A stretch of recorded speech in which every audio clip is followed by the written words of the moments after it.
अरे भैया ब्लॉक तक छोड़ दो, 15 रुपए दे देंगे। भैया 20 रुपया तो लगेगा। अरे 15 में तो रोज जाते हैं यार। नहीं भाई नहीं। अब पहुंचा दो लल्ला।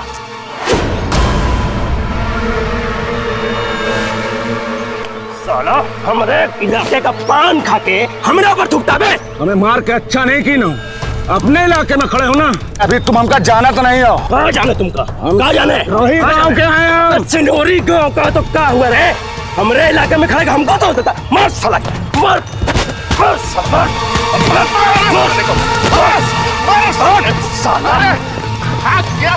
भाग गया साला कायर। साले एक एक को काटेंगे। वही रुकना वही। साले बहुत मार मारे थे हमका। उनकी तो जल्दी आओ। अरे कहीं का तो जरूर है हो रहा है साले। भौजी का शकल को सालों को आज छोड़ेंगे नहीं। यूपी के झांसी जिले के दो गांवों हंसगंज और शिनोरी के बीच ये मारकाट एक बेहद मामूली बात से शुरू हुई थी। शिनोरी गांव के एक व्यक्ति ने एक हंसगंज गांव वाले के ऊपर पान की पीक थूक दी थी और देखते देखते पान का ये लाल दाग खून के लाल रंग में तब्दील हो गया। इस छोटे से झगड़े की चिंगारी ने ऐसी आग पकड़ी कि सामान्य जनजीवन तहस नहस हो गया। मारकाट के इस माहौल में हंसगंज गांव के चंद्रभान यादव जैसे एक इंसान भी थे जिनकी वजह से इंसानियत बची हुई थी। चंद्रभान पेशे से शिक्षक थे और वो बच्चों को सिर्फ एकता और भाईचारे की सीख ही नहीं देते थे बल्कि खुद उस पर अमल भी करते थे। चंद्रभान के पड़ोसी किशन अग्रवाल डाकखाने में पोस्टमास्टर थे और चंद्रभान को अपना बड़ा भाई मानते थे। दोनों ही परिवारों में काफी मेलजोल था और दोनों परिवार हमेशा गरीब और बेसहारा लोगों की मदद के लिए आगे रहते थे। आइए, अंदर आइए। आइए आइए, दरवाजा बंद कर लीजिए। आराम से, एकदम चिंता मत कीजिए। हमारे घर में यहाँ आप लोगों का कोई बाल भी बाका नहीं कर पाएगा। आप लोग बिल्कुल निश्चित होकर रहिए। बहू, किरण बेटा, बेटा इन लोगों के लिए चाय पानी का इंतजाम करो। आइए अंदर आइए। चलिए आराम से संभाल के बैठिए बैठिए बैठिए। अरे आपका घर है, बैठिए आराम से, निश्चित होकर बैठिए। आइए। अरे बाबूजी कहाँ हो गया आपको? अरे इन लोगों के चाय पानी का इंतजाम करके काहे हम लोगों के अर्थी का इंतजाम कर रहे हैं? अगर गांव वालों को पता चल गया कि हम लोग ने शिनोरी गांव वालों को यहाँ पर छुपा कर रखा है तो हम सबकी जान ले लेंगे। बेटा, जे पर जन दे सेवा दान, देवे देव उन्हें अभय वरदान। चिंता मत करो बेटा, भगवान सब भली करेंगे, सब ठीक हो जाएगा। हाँ बेटा। अरे गाँव का दरवाजा खोल। अरे मास्टर, शिनोरी गांव वाले को हमारे हवाले कर दे। आगे दंगाई आगे। चंद्रभान भैया आप ही जाओ आगे। देखते।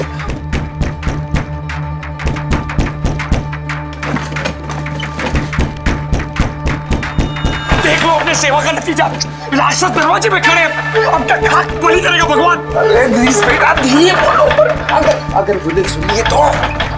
चंद्रभान भैया, हम पिछले दरवाजे से इन लोग को लेकर अपने घर चले जाते हैं।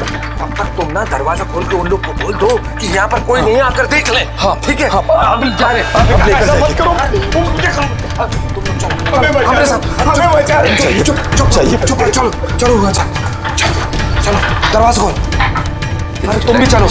तुम भी चलो। किरण दरवाजा बंद कर। चलो।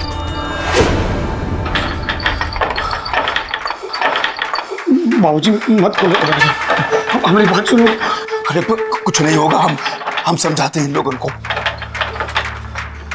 देखो मास्टर, शिनोरी गांव वाले को हमारे हवाले कर दो वरना अच्छा नहीं होगा, बता दे रहे हैं हम। अरे भैया, काहे दूसरों की जान के दुश्मन बने हुए हो?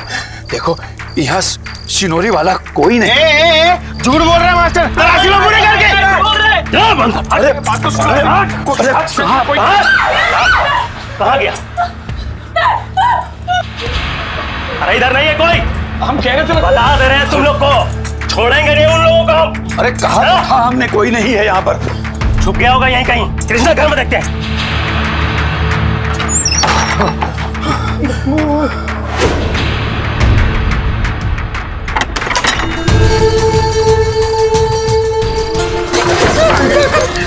चलो सब लोग शादी के लिए आ रहे हैं। चलो हमारे साथ चंद्रभान।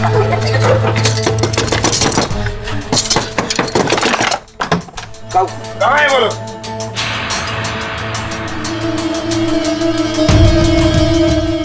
कहाँ गए?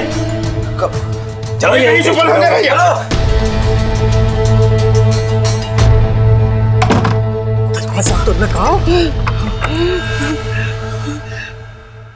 चंद्रभान और किशन ने इंसानियत का फर्ज निभाते हुए दंगों के दौरान अपने पड़ोसी गांव शिनोरी के एक किसान परिवार को अपने यहां शरण दी। लेकिन चंद्रभान के बेटे गिरीश को उनकी ये इंसानियत अच्छी नहीं लगी, क्योंकि उसे लग रहा था कि पराए गांव के लोगों को मदद देने के लिए उनके गांव वाले उन सभी की जान ले सकते हैं। बेटा, तुम लोगों ने घर के दरवाजे तो ठीक से बंद किए ना? हाँ बाबूजी। आप लोग आराम से पेट भर के खाना खाइए और भगवान का नाम लेकर सो जाइए आराम से। ऊपर वाला आप लोगों के साथ कोई अनर्थ नहीं होने देगा।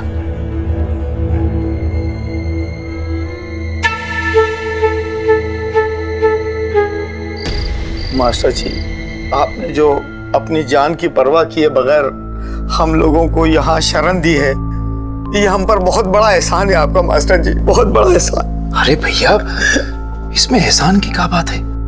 बेटा, इन लोगों को आराम करने दो।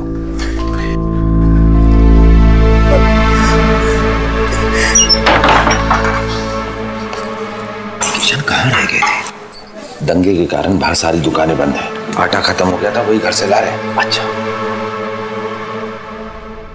ये लो भाई, आटा ले आया, बनाओ।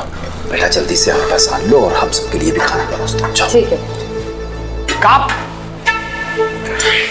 कहाँ हो गया आप दोनों को? आप दोनों की मत, इन शिनरोई वालों को घर में डालने की वजह से हम सबकी जान खतरे में डाल दी आप दोनों ने। समझ में ना आ रहा है क्या? अरे गिरीश बेटा, पागल हो गए का? वो दंगाई लोग तुम्हारे घर की तलाशी लेके जा चुके हैं। अब यहाँ पर कोई नहीं आएगा। चलो आप उठ खड़ा हो, खाना खाओ। नहीं खाना, आप खा लो। भैया, अगर आप नहीं खाएंगे तो हम भी नहीं खाएंगे। ननन जी, आप बैठा दो उन सबको, हम अभी आटा सान के खाना परोस के लाए देते हैं। चलो ना भैया। देख गिरीश बेटा, अपने बाबूजी को देख। तेरे बाबूजी पराए लोगों को अपने घर में लाकर उनकी रक्षा कर रहे हैं। अरे बेटा, इस सब का पुण्य हम सबको मिलेगा। पुण्य की बात नहीं कर रहे हम, सबकी फिक्र कर रहे हैं हम। फिर से कह रहे हैं आपसे, अपने गांव वालों को आप बेवकूफ मत समझिए। वो लोग दोबारा यहाँ आए, वो पहले इन शिनरोई वालों को यहाँ से बाहर फेंकिए, वरना मार काट मचते देर नहीं लगेगी। आप तो समझिए। दोनों गांवों में बढ़ते तनाव के मद्देनजर पुलिस ने वहां धारा 144 लागू कर दी। जिस क्षेत्र में भी धारा 144 लागू की जाती है, वहां लोगों का भीड़ में इकट्ठा होना तो वर्जित होता ही है। साथ ही यदि कोई व्यक्ति हथियारों के साथ घूमता पाया जाए तो उसे 2 साल कैद तक की सजा हो सकती है। हसराज और शिनोरी दोनों ही गांव झांसी के थाना मोरागढ़ क्षेत्र में आते थे और थाने से 15 किलोमीटर दूर अंदरूनी इलाके में होने की वजह से पुलिस को वहां शांति स्थापित करने में खासी दिक्कत का सामना करना पड़ रहा था। लेकिन राज्य सरकार के बढ़ते दबाव के कारण पुलिस काफी हद तक दंगे शांत करने में कामयाब हो गई थी। लेकिन तब तक तकरीबन 20 लोगों की मौत और 30 लोग घायल हो चुके थे। लिहाजा राज्य सरकार ने मुआवजे की घोषणा की।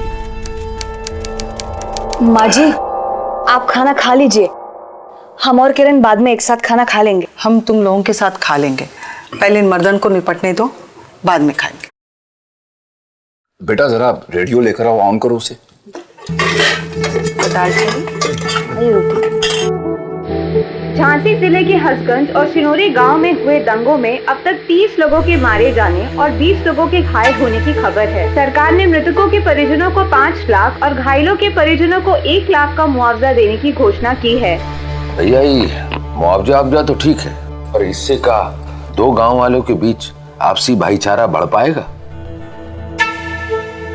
इसका कुछ उपाय है तो बताओ। किशन जी, भाईचारा तो अब तभी बढ़ पाएगा जब लोग एक दूसरे को मारने के बजाय अपने अंदर के जानवर को मारने का प्रयास करेंगे। बाबूजी, ये पाठशाला का ज्ञान बगाड़ना छोड़िए और सिंदरोई वालों को उनके गांव कैसे पहुंचाना है वो बारे में सोचिए। अरे 3-4 दिन के अंदर मामला ठंडा पड़ते हैं हम खुद ही खेतों के रास्ते उन लोगों को घर छोड़ाएंगे। 3-4 दिन में नहीं, आज ही आप दोनों जाइए और छोड़कर आइए उन्हें। वो लोग जितने दिन यहाँ पर रहेंगे खतरा हम सब पर उतना ही बढ़ता रहेगा।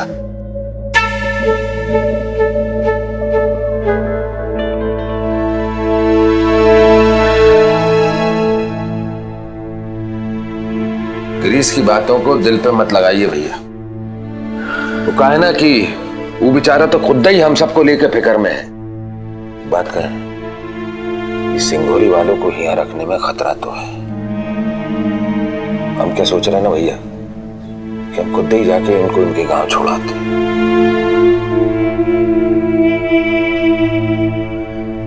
अगर तुम्हारी भी यही राय है किशन, तो तुम काहे अकेले जाओगे? अरे हम खुद ही इन लोगों को जाके छोड़ आएंगे। आप काहे जाएंगे अकेले? अगर आप जाएंगे तो हम आपके साथ ही चलते।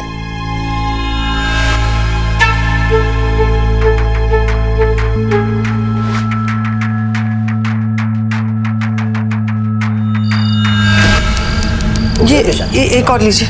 लाइए। चल चलते। बाबूजी, हम भी आपके साथ चलेंगे उन शिंदोई वालों को उनके गांव छोड़ने। देखा भैया, गिरीश की जबान जरूर कड़वी है, लेकिन इसका दिल बिल्कुल आप पर गया, बुला है। अच्छा भैया, हम इन सबको लेके ना बाहर निकलते हैं। हाँ चल। लेकिन भैया, आप सबको कुछ हो गया तो? नहीं नहीं, हम आपको अकेला जाने नहीं देंगे, हम भी आपके साथ चलेंगे। अरे हो हमारी झांसी की रानी, अगर तू हमारे साथ चलेगी तो सुनीता और काकी का ख्याल कौन रखेगा? हाँ बेटा, तुम यहीं घर पर रहो, हम लोगों की चिंता ना करो। हम लोग बस गए और इन लोगों को छोड़ के आ जाएंगे। चलो चलो चल।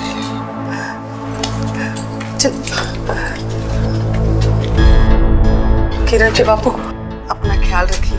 तू काहे चिंता करती है रेखा? 3-4 घंटे में हम लौट कर आते हैं। तब तक यहाँ बैठ के ना राम नाम का जाप कर। बाबूजी, गिरीश भैया को एकदम काबू में रखिएगा, वरना दंगाइयों को देखकर कहीं उनसे भिड़ ना जाए वो। बिटिया, तू काहे चिंता करती है?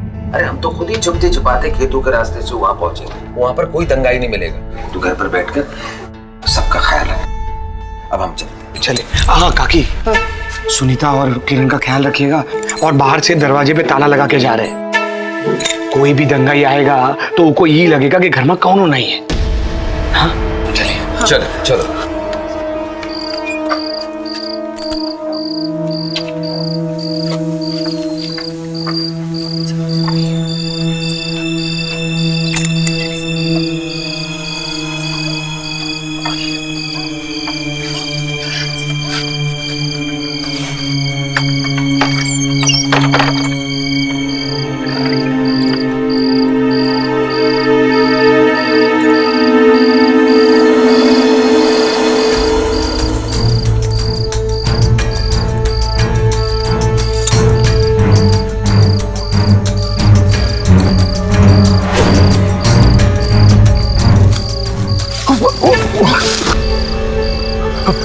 बैठ जाइए, सब लोग बैठ जाइए। क्या हुआ गिरीश बेटा? दंगाई आगे काका। गाँव वाले किधर गए? अरे बाप रे, खतरा है आगे। तुम भाऊजी, आप एक काम कीजिए, आप और काका दोनों वापस लौट जाइए। हम इनको सुरक्षित शिंदोई गांव छोड़कर आएंगे। पर बेटा, खतरा तो तुमने लिए है ना। अरे बाबूजी, आप हमारी चिंता मत कीजिए, हमको कुछ नहीं होगा। आपको हमारी कसम है, आप दोनों लौट जाइए यहाँ से। पर बेटा, तू यहाँ पर अकेला? अरे काका, अगर ये दंगाई गांव में पहुंच गए ना तो बहुत मुश्किल हो जाएगी। काका, घर में औरतें भी तो अकेली है। मास्टर जी, गिरीश बिल्कुल सही कह रहा है। आपने हमारा बहुत साथ निभाया है मास्टर जी। अब आप जाइए और अपने घर परिवार के बारे में सोचिए मास्टर जी। काट डालेंगे सालों को। अरे बाबूजी, सोच का रहे, वो लोग नजदीक आ रहे, जाइए यहाँ से। बेटा, हम हमेशा यही सोचते रहे कि तुझ में तनिक भी सेवा भाव नहीं है, पर बेटा तू तो हमारी सोच से बिल्कुल अलग निकला रे। भैया, आप बोले थे ना गिरीश जबान का जरूर कड़वा है। अरे काका, बखत नहीं है इन सब बातों का, आप लोग जाइए यहाँ से। अरे वो तो आ गए। दिख जाए तो चला डालो सालों को। धन्यवाद आपका, बहुत बड़ा एहसान आपका। वो लोग आ रहे हैं, चल चल चल चल चल। ये सही चल बेटा, चल राजू, इधर जा। लालटेन हमें दो। चाबी निकालो। चाबी निकालो। चाबी तो गिरीश के पास है। क्या बात कर? अब पीछे के रास्ते से चलते हैं। चलती है। बना के रखना।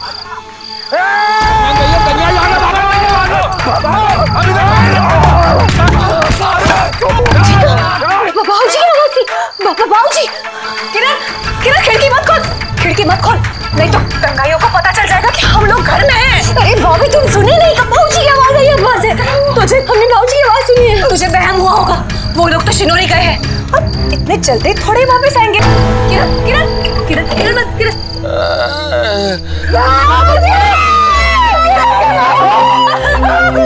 किरण मत खोल, किरण किरण किरण वो लोग हमें मार देंगे। किरण किरण किरण अरे किरण मत खोल, किरण किरण वो लोग हमें मार देंगे। हमने बाबूजी के पास जाना है आपको।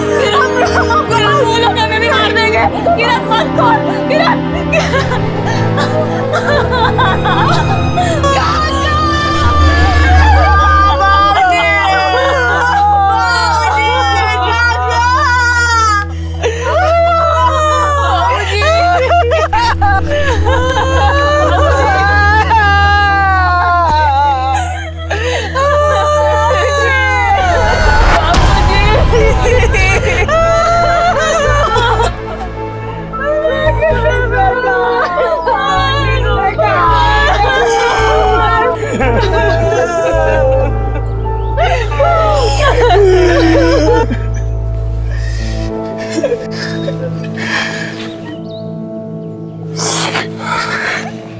देखिए, होने को होना था, हो गया। लेकिन आप लोग धारा 144 में घर से बाहर ही क्यों निकले? जी, वो सिंदोई गांव वालों को हमने घर में शरण दी हुई थी, तो पिताजी, मैं और काका हम सब उनको छोड़ने के लिए खेतों के रास्ते उनके गांव छोड़ने जा रहे थे, तो वहां पर कुछ दंगे दिख गए हमको। तो हमने सोचा कि सबकी जान खतरे में पड़े, इससे अच्छा है कि हम बाबूजी और काका को वापस घर भेज दें। अगर हमें पता होता तो हम नहीं करते ऐसा। फिलहाल हमें इन शव को पोस्टमार्टम के लिए भेजना होगा। उसके बाद आपको अंतिम संस्कार के लिए सौंप दिया जाए। शेखौत, लाश को पोस्टमार्टम के लिए भेजो। चंद्रभान यादव और किशन अग्रवाल जैसे लोगों को दंगाइयों ने मार डाला। ये सिर्फ दो परिवारों के दो मुखियाओं की मौत नहीं थी, बल्कि गांव में थोड़ी बहुत बची हुई इंसानियत की भी मौत थी। ऊपरी तौर से देखने पर लग रहा था कि इन दोनों की हत्या दंगाइयों ने ही की है, लेकिन दोनों गांवों में धारा 144 लागू होने के बावजूद ऐसी घटना का होना पुलिस के लिए बेहद शर्मनाक बात थी। लिहाजा पुलिस सरगर्मी से इस मामले की तफ्तीश में जुट गई। लेकिन 2 हफ्ते गुजर जाने के बावजूद पुलिस उन नकाबपोशों का पता नहीं लगा पाई जिन्होंने चंद्रभान और किशन की निर्मम हत्या की थी।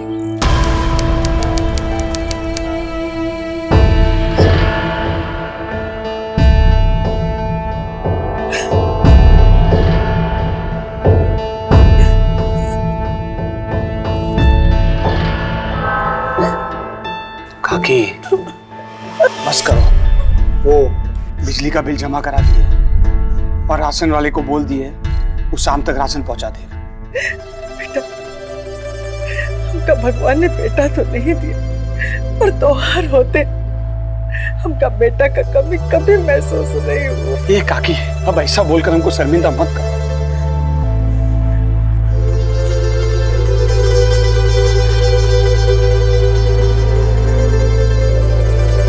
ये छुटकी, बहुत हो गया रोना, अब बंद करो। भैया, जे हमरे साथ का हो गया भैया। ए, बस चुप करो, रोना बंद करो और अपना ध्यान बटाओ। कल से कॉलेज जाना शुरू करो और पोस्ट ऑफिस में हम बात करते हैं। सरकार काका की जगह पर तुमको पोस्ट ऑफिस में नौकरी दे देगी। कल रात पुलिस ने हसगंज और शिनोरी गांव में दंगा भड़काने वाले कुछ संदिग्ध लोगों को गिरफ्तार किया।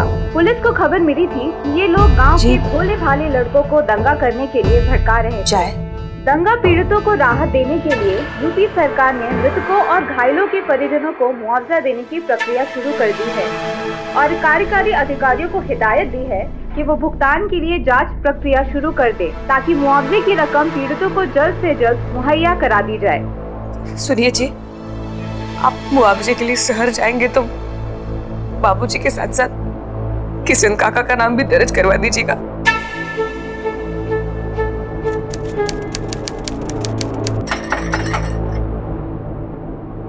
नमस्कार। ये किशन अग्रवाल का घर है? कहा हो गया साहब, वो हमारे पड़ोसी थे। दंगे में हमारे बाबूजी और उनकी जान चली गई। तुझे चंद्रभान यादव का घर है? जी, पर आप बताए नहीं आप कौन है? मेरा नाम वेद प्रकाश है। मैं मुआवजे के लिए किशन और चंद्रभान के परिजनों के वेरिफिकेशन, मेरा मतलब है कि जांच के लिए आया हूँ। भाई काकी, जो सरकारी अधिकारी है काका के मुआवजे की रकम के लिए फार्म भरवाने आए हैं। आप किशन अग्रवाल की पत्नी हैं? जी। ये फॉर्म भरकर दे दीजिए मुझे। लाइए हम भर देंगे। आइए।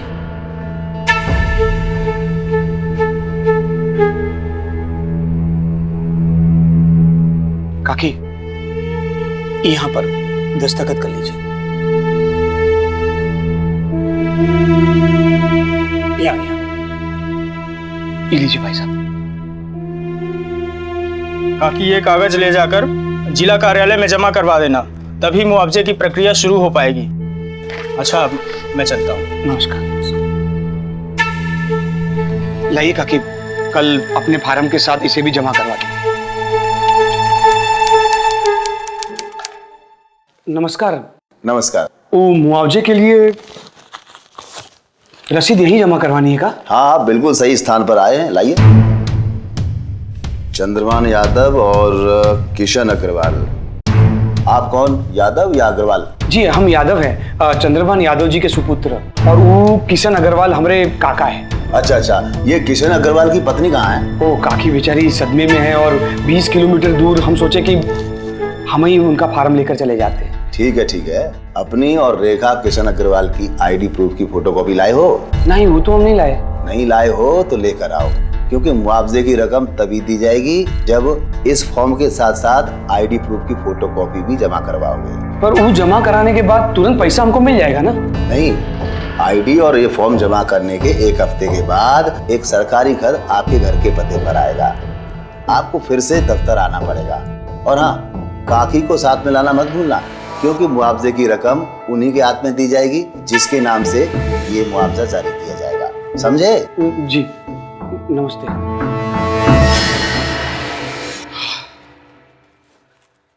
हे भगवान, काकी, ये सरकारी मुआवजा वसूल करना भी बहुत बड़ा परेशानी का काम है। वो सरकारी अधिकारी बिना आईडी प्रूफ के फॉर्म जमा ही नहीं किया। देखो, काम कीजिए, आपका वो जो पहचान पत्र है ना, वो हमको दे दीजिएगा, कल वापस जाना होगा। अच्छा किरण बेटा, वो हमारा पहचान पत्र गिरसवा को दे दो। भैया जी लीजिए।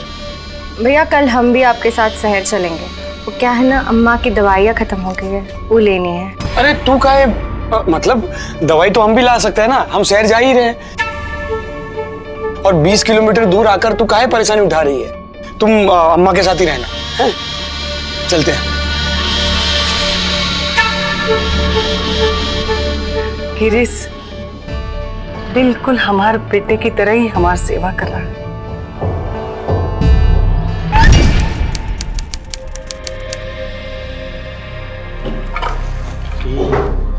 काकी का आईडी प्रूफ और ये हमारा है और ये हमारे पिताजी का नाम है।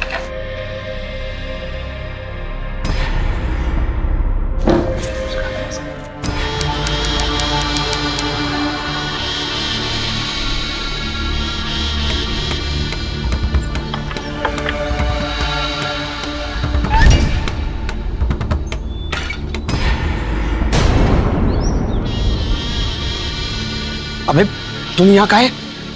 पैसा लेना है।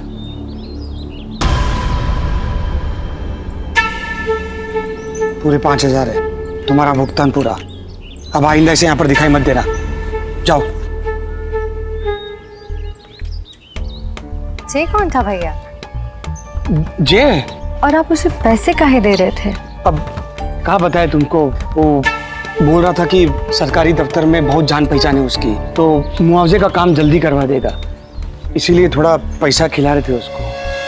तुम फिक्र मत करो, डाक खाने में तुम्हारी नौकरी के लिए बात कर ली है। काका की जगह पर तुमको ही नौकरी मिलेगी, फिर तुम्हारी और काकी की चिंता खत्म। आप जब तक है ना भैया, हमको कौनो चिंता नहीं। हम भाभी से मिलकर आते।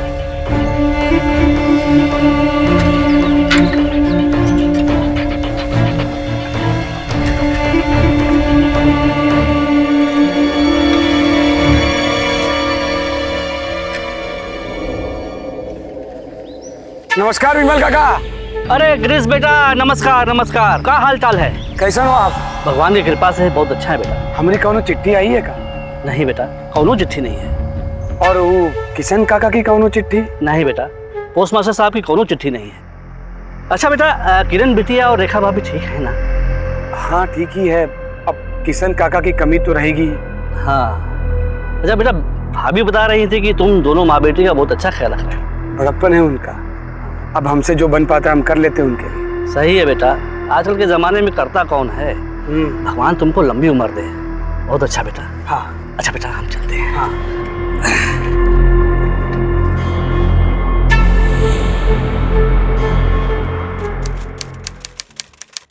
साहब, ये कुछ दंगाई पकड़े गए हैं। ये हसगंज के हैं और ये शिनोरी के। दंगा खोला तो?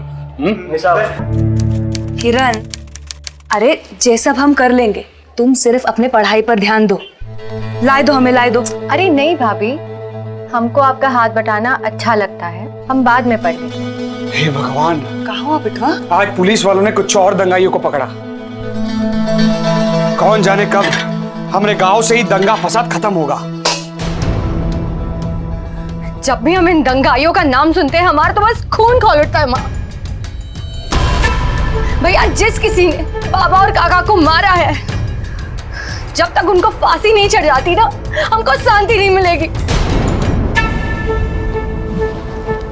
किरण, सब ठीक हो जाएगा।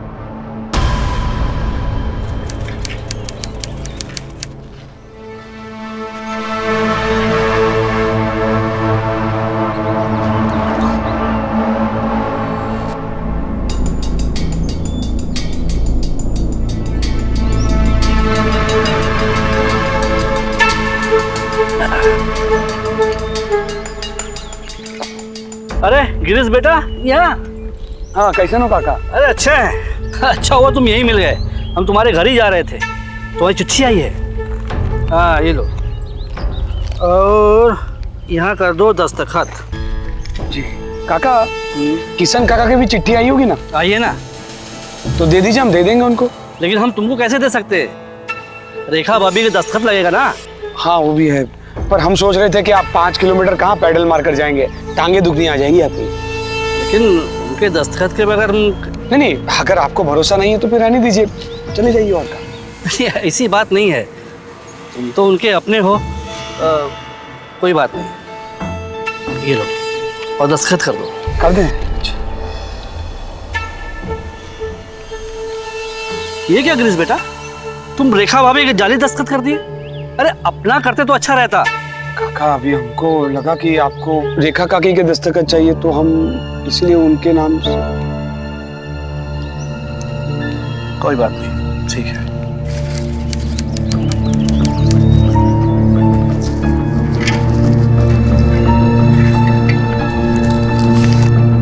ये पकड़ो लेटर, और ये आईडी पर हो। देखो, हम रेखा अग्रवाल बनके मुआवजा लेने आ तो गए, पर हम कहीं कोई फंसेंगे तो नहीं ना? अरे कुछ नहीं होगा, हम है ना तुम्हारे साथ। अब चुपचाप अंदर चलो और हम जैसा बोले बिल्कुल वैसा ही करना है। आ जाओ, आइए काकी, बैठिए। नमस्कार। नमस्कार, बैठिए। रेखा अग्रवाल और चंद्रभान यादव के बेटे। और आपका पहचान पत्र? जी।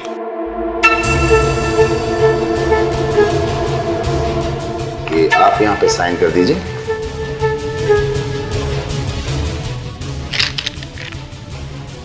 ये लीजिए, ये लीजिए आपका पे ऑर्डर।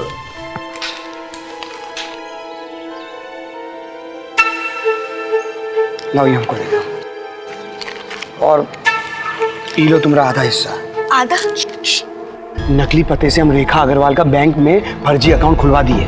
जैसे ही पे ऑर्डर हम लोग जमा करेंगे, पैसा बैंक में आ जाएगा, फिर तुमको साथ में ले चलेंगे और तुम पैसा निकाल कर अपना आधा हिस्सा ले लेना। फिर अपना पैसा लेकर गांव चले जाना, अय्यासी से रहना, कोई तुमको पूछेगा भी नहीं। जाओ। गिरीश को किरण और रेखा अपना शुभ चिंतक, अपना दुख सुख का साथी और उससे भी बढ़कर अपना भाई, अपना बेटा मानते थे।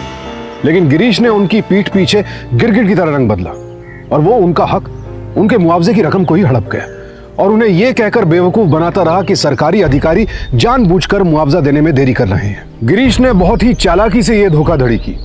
उसने रेखा से उसका पहचान पत्र लेकर उस पर किसी और महिला की तस्वीर लगा दी और रेखा का वेरिफिकेशन लेटर वो पोस्टमैन से पहले ही ले चुका था। इस फर्जी पहचान पत्र से उसने रेखा के नाम एक बैंक अकाउंट खुलवाया और उसमें मुआवजे का पे ऑर्डर जमा कर दिया और फिर कुछ दिनों बाद पूरी रकम निकाल भी ली। इस बात को 15 दिन बीत चुके थे।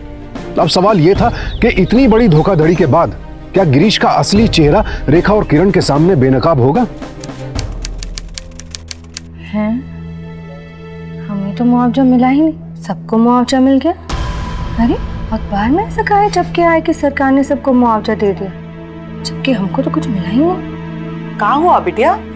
ये मन ही मन में कहाँ बड़बड़ा रही है? अरे अम्मा, अखबार में छप के आया है कि सरकार ने सबको मुआवजा दे दिया और इसमें आपका और गिरीश भैया का भी नाम छपा है। जी क्या कह रही हो? चल ठीक तरह से पढ़। अरे हम ठीक से पढ़े अम्मा, ये तो भाभी भैया कहा है। अरे हमारे साथ तो बहुत बड़ा धोखा हुआ है। अखबार में लिख के आया है कि सरकार ने सबको मुआवजा दे दिया, जबकि हमको तो कोई मुआवजा मिला ही नहीं। ये कैसे हो सकता है? और वो तो शहर गए और रात तक लौटेंगे। ये भगवान 3 बज गए। माँ, सरकारी दफ्तर बंद होने में बस 2 घंटे बाकी हैं। आप हमारे साथ चलिए। हमने ये मुआवजा रेखा के नाम पर ही जारी किया है, पर सारे दस्तावेज बता रहे हैं कि रेखा अग्रवाल आप नहीं बल्कि जे औरत है। जे? ये कैसे हो सकता है? जे औरत कौन है? अरे किशन अग्रवाल हमारे बाबूजी थे जिनको दंगाइयों ने मारा था और उनकी पत्नी है ई रेखा अग्रवाल। और जे तो एकदम गलत है। आप तो बहुत बड़ा धोखा किए हमारे साथ। जे क्या बकवास कर रहे हो आप? सरकारी काम कोई इतने कच्चे नहीं होते। हमने जो पत्र रेखा अग्रवाल के घर भेजा था उसे दिखाए बिना कोई भी पे ऑर्डर नहीं ले सकता और हमारा अधिकारी भी उस पते पर जांच कर चुका है। अधिकारी तो आए थे हमारे घर और वो हमारी माँ से ही मिले थे, लेकिन हमको आपका कोई पत्र नहीं मिला। देखिए, वो कोई ऐसा वैसा पत्र नहीं बल्कि कॉन्फिडेंशियल लेटर था। बिना दस्तखत किए डाकिया रेखा अग्रवाल को वो लेटर दे ही नहीं सकता। ये देखिए, उस दस्तखत की फोटोकॉपी। तो हस्ताक्षर हमारी तरह। यानी कि उसने वो पत्र किशन अग्रवाल के पते पर रेखा अग्रवाल को उसके हाथों नहीं दिया था। समझिए आप? हमने खुद वो पत्र गिरीश के हाथों में दिया था और उसी ने जाली दस्तखत भी किए थे। वो ऐसा निकलेगा हमें क्या मालूम।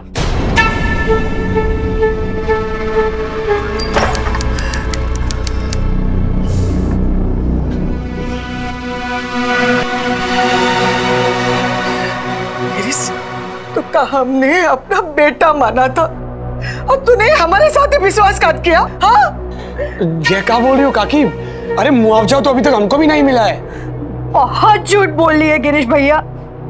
हम सरकारी अफसर से भी मिल चुके और पोस्टमैन काका से भी मिल चुके। सब सच पता चल गया। तो जाओ अब यहाँ से। थक चुके झूठी बातें बनाते बनाते। तुमको काकी और तुमको बहन कहते कहते मन भर गया हमारा। जाओ।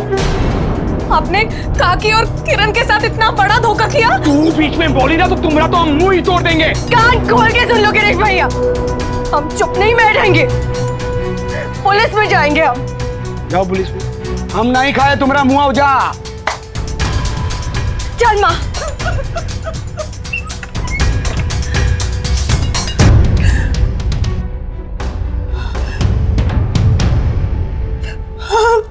अम्मा डर मत, हम है ना, अपने आंसू पोंछ ले। हम गिरीश भैया को अपने पैसे हड़पने नहीं देंगे। हम पुलिस के पास जाएंगे और वो हमारी मदद जरूर करेगी। देखिए, इन कागजों के आधार पर तो हम गिरीश के खिलाफ कोई ठोस कदम नहीं उठा पाएंगे, क्योंकि जब तक वो फर्जी रेखा अग्रवाल पकड़ी नहीं जाती तब तक ये केस पेंडिंग ही पड़ा रहेगा। और वैसे भी कानून के मुताबिक ये केस गिरीश पर नहीं बल्कि उस फर्जी औरत पर चलेगा। लेकिन इस सारा क्या धरा गिरीश भैया का है? आप उन्हें काहे नहीं पकड़ते और पूछते कि वो औरत कौन है? लेकिन गिरीश ने इस खेल को बहुत चालाकी से खेला है। अगर उस फर्जी औरत को हम पकड़ भी लेते हैं तब भी हम कुछ साबित नहीं कर पाएंगे, क्योंकि गिरीश इस बात से साफ मुकर जाएगा कि उसका इस केस से कोई लेना देना भी है। और मुझे लगता है कि उस औरत के पास भी गिरीश के खिलाफ कोई सबूत नहीं मिलेगा। इसका मतलब कहाँ हमें हमारा हक, हमारा मुआवजा कभी नहीं मिलेगा? देखिए, जब तक वो फर्जी रेखा अग्रवाल पकड़ी नहीं जाती तब तक फिलहाल हम कुछ नहीं कह सकते।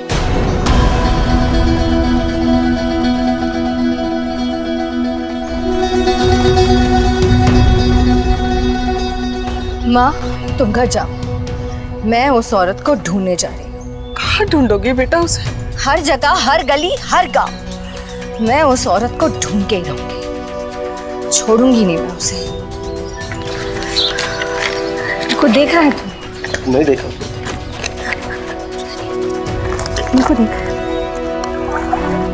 इनको देखा है तुम? माँ, इस औरत को देखे है का? इनको देखा तुम?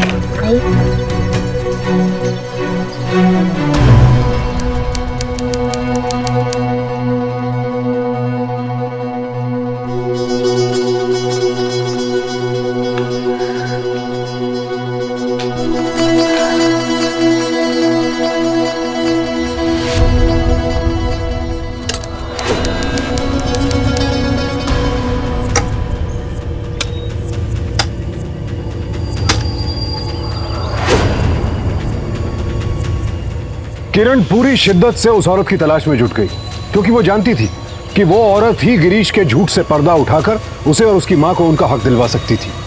और वो नहीं जानती थी कि उस औरत की तलाश में उसके सामने एक ऐसे राज से पर्दा उठेगा जिसकी अब तक किसी को खबर भी नहीं थी। आखिर क्या था वो राज? काका, ये औरत को देखे क्या? नहीं मैडम।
आराम से। साहब, हम वो फर्जी औरत को ढूंढ रहे थे, तभी हमें वो आदमी दिखा जिसको एक बार गिरीश भैया ने पैसे दिए थे। साहब, हो ना हो हमको पूरा यकीन है कि ये आदमी ने गिरीश भैया को हमारे पैसे हड़पने में पूरी मदद की है, और ये आदमी को वो फर्जी औरत का भी पता होगा। साहब, हम आपसे विनती करते हैं साहब, आप वो आदमी को पकड़ के उसकी पूछताछ कीजिए। कहाँ रहता है वो? उधावरी गांव में रहता है।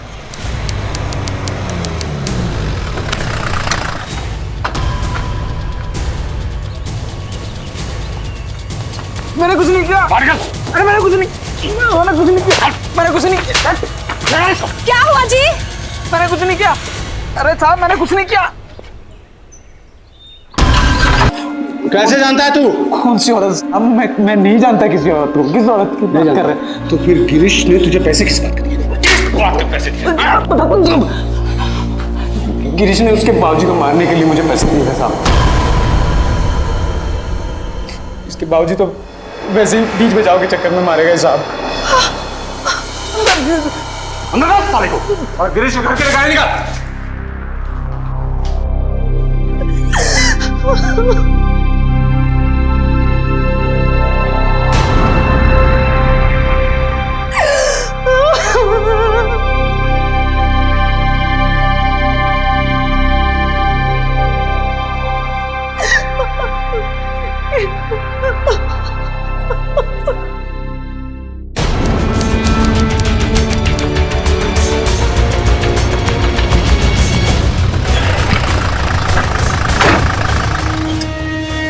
नहीं भाई क्या वो आपके लाश का पैसे किया। अरे परसम, अरे ये क्या तरीका हमको पकड़ने का? क्या किया हम? क्या किया तुमने? हम बता दे क्या किया तुमने? अरे कुछ पैसों के लिए अपने बाबूजी को मरवा दिया तुम, और हमारे बाबूजी को भी। कौन बोला तुझे ये सब करके? क्यों किया?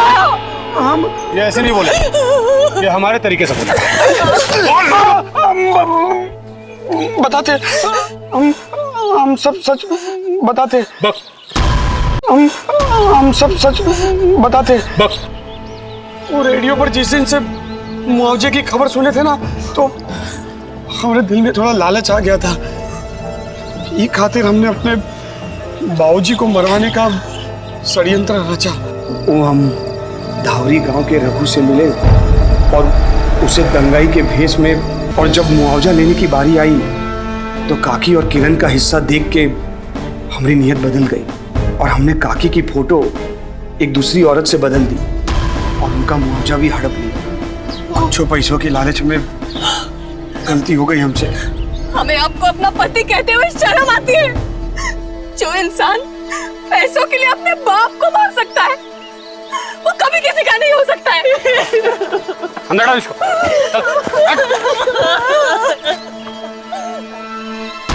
मुआवजे के लालच में गिरीश ने दंगों की आड़ में अपने पिता का कत्ल तो करवाया ही, साथ ही साथ वो किशन की हत्या का अपराधी भी बन गया। उसे लगा था कि उसका ये प्लान कामयाब हो जाएगा और उस पर किसी को शक भी नहीं होगा, और ऐसा हो भी जाता। लेकिन जब उसका लालच और बढ़ा और उसकी नजर किशन के मुआवजे पर भी पड़ गई, तो आखिरकार उसकी असली नीयत किरण के सामने जाहिर हो गई, और किरण की कोशिश की बदौलत ही गिरीश का यह अपराध पुलिस के सामने आ सका। गिरीश पर मुआवजे की रकम हड़पने के लिए धोखाधड़ी के आरोप में आईपीसी की धारा 420 और अपने पिता और किशन की हत्या के लिए आईपीसी की धारा 302 के तहत मुकदमा चला। अन्य आरोपियों पर भी गिरीश का साथ देने के लिए आईपीसी की धारा 302 के तहत मुकदमा चला। 6 महीनों तक चली इस सुनवाई के बाद सभी आरोप सिद्ध हुए और गिरीश को आईपीसी की धारा 420 के तहत 7 साल और धारा 302 के तहत उम्र कैद की सजा सुनाई गई। रघु और उसके साथियों को भी आईपीसी की धारा 302 के तहत उम्र कैद की सजा सुनाई गई। राज्य या केंद्र सरकार जब भी किसी दुर्घटना या त्रासदी में मृतकों के परिजनों के लिए मुआवजे की घोषणा करती है, तो उस क्षेत्र की स्थानीय पुलिस शवों की शिनाख्त के बाद पूरी सूची जिला कलेक्टर को सौंपती है और कागजी कार्रवाई के बाद ही मुआवजे की राशि जारी की जाती है। रेखा और किरण के साथ हुई धोखाधड़ी से आप बच सकते हैं। दुर्भाग्यवश अगर आपके साथ ऐसी कोई दुर्घटना हुई है, तो मुआवजे में होने वाली देरी के लिए आप सीधे सरकारी अधिकारियों से मिले और मामले की सही जानकारी लें। इंसान जब लालच और नीचता पर उतर आए तो रिश्ते उसके लिए बेमानी हो जाते हैं। ऐसा इंसान न किसी का बेटा होता है, न भाई, न पति, जैसे कि गिरीश। इसीलिए लोगों पर विश्वास जरूर करें, लेकिन आज के दौर में अपनों पर भी आंख मूंदकर विश्वास न करें। अपने विवेक की आंखें खुली रखें, सावधान रहें, सतर्क रहें, सुरक्षित रहें। इसी प्रार्थना के साथ अब मैं सुशांत सिंह आपसे विदा लेता हूं। फिर मुलाकात होगी ऐसी एक और सत्य घटना के साथ। देखते रहें सावधान इंडिया। India fights back.